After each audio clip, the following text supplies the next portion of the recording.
तर आदित्य ठाकरेंचं हे ट्विट आहे। पेटंट डिझाइन ट्रेडमार्क नियंत्रक जनरलचं वडाळा अँटॉप हिल येथील कार्यालय मुंबईतून दिल्लीत का हलवण्यात येत आहे? मुंबईनं खासदार म्हणून निवडून दिलेल्या मंत्र्यांनी किती चुकीचं कृत्य केलंय? आदित्य ठाकरेंनी पियुष गोयल यांच्यावर ट्विटद्वारे ही टीका केली आहे।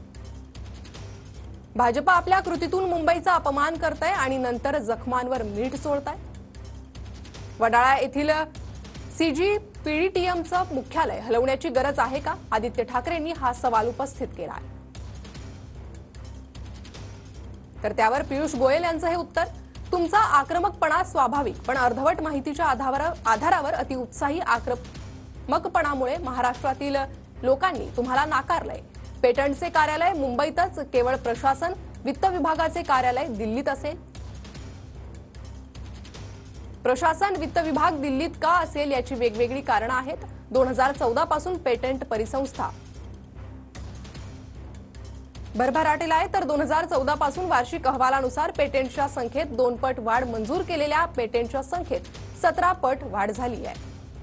ट्रेडमार्क नोंदणीमध्ये 6 पट वाढ आणि नोंदणीकृत डिझाईनमध्ये 4 पट पेक्षा जास्त वाढ आहे।